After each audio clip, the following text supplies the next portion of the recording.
Hello, and welcome to our first coding session.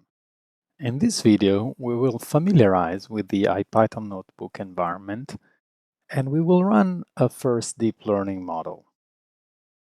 Don't worry if you don't understand everything in the code, because this is just to whet your appetite, and we will have plenty of occasions in the course to actually understand what's going on.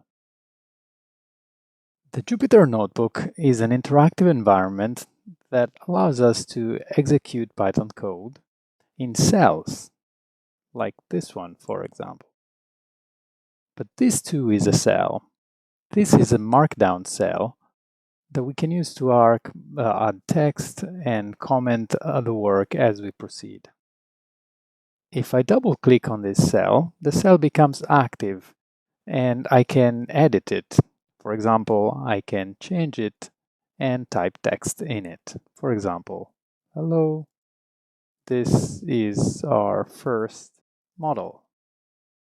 To execute a cell, you can hit cell run, or more simply, press shift return, which will execute the cell and move to the next one. Running a cell that contains Markdown renders it to HTML. Running a cell that contains code executes the code in that cell. If while running a cell you get into an error, the error message will be shown right away. If you're new to Python, it's important that you learn to read the error messages. The most important part of an error message is the last part.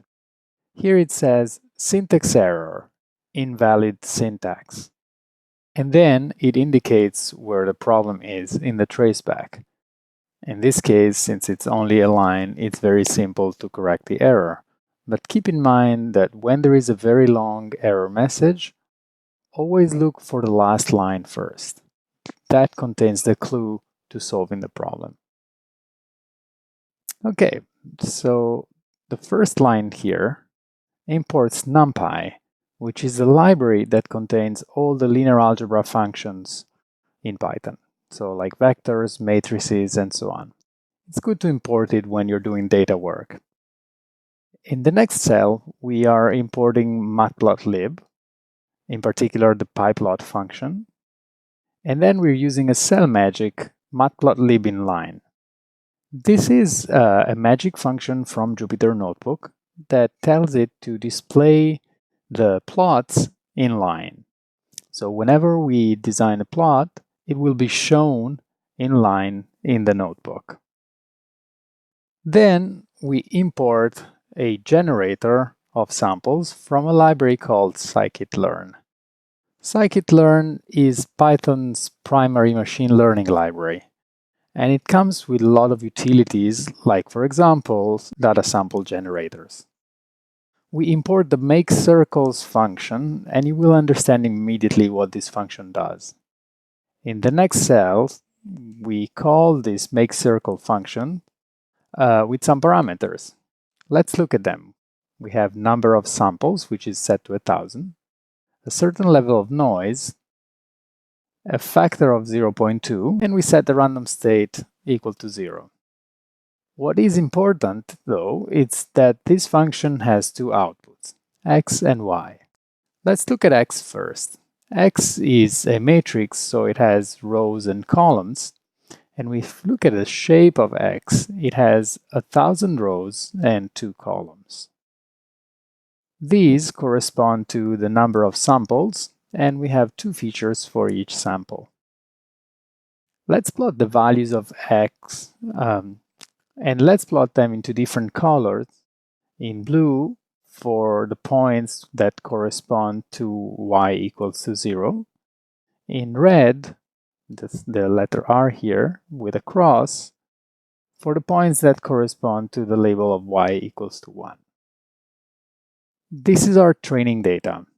We have 2 classes, one on the outer circle, and we have data in the inner space here with the crosses that belongs to the other class. In machine learning, we often want to train models to separate two classes.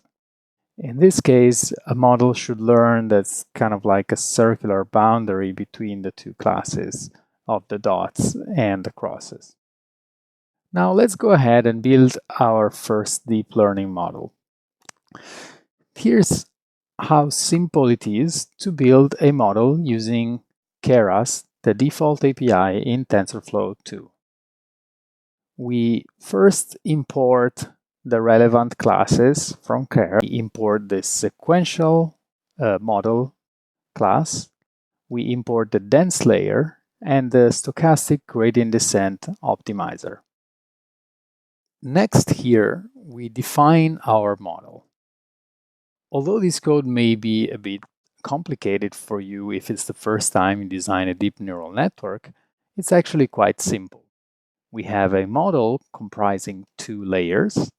Both of them are of the dense type, and in the course you'll have plenty of occasions to understand what a fully connected or dense layer is. The first layer contains 4 neurons, and the second layer, which also incidentally is the output layer since it's the last one, only contains 1 neuron. Both layers have an activation function, and the activation function is important. It's what gives neural networks the power to learn complicated, nonlinear boundaries. The important part here is that the output activation function is a sigmoid, which means the output of the model will vary between 0 and 1, exactly as our labels. The other things that we need to define are the input shape that specifies here we have 2 features only, as well as an internal activation function between the 2 layers. We compile the model. That means assigning a loss function, which means a criterion to decide what it means to have a good model. Here we choose a binary cross entropy. And we also specify a rule to minimize such loss. Here we use the SGD optimizer, which stands for stochastic gradient descent. Again, if this is all new to you, don't worry about it, because in the course there is plenty of explanations about all this. We also specify that we're going to track the accuracy along the training as a metric for model performance. Next, we proceed with the model.fit function, which receives our data and our labels and runs the training loop for 15 epochs. One epoch is basically just one loop through the whole data set. So we repeat this 15 times. And the important thing here is that the loss is decreasing at each epoch, as you can see here. At the same time, the accuracy, which is our metric for model performance, is increasing over time. This is good. It means the model is learning to separate our 2 classes. As you can see, by epoch 15, we have reached an accuracy of 100%, and that's very good. Last thing we're going to do is display the decision boundary for our model. It's not so important that you understand this code at first. It's a bit of a boilerplate that you could potentially wrap into a function. But to explain the logic of what code is doing, we are asking the model to generate predictions over a regularly spaced grid, both horizontal and vertical grid, between the extremes of minus 1.5 and 1.5. Once we have those predictions, we reshape them and we use the contour_f function from matplotlib to generate this nice contour plot that displays the 2 boundaries. We can overlay this plot to the previous plot, which is the plot of the data, to see that our model has learned a somewhat triangular boundary to separate the class of the red crosses from the class of the blue dots. That's it. You have just completed the training of your first neural network.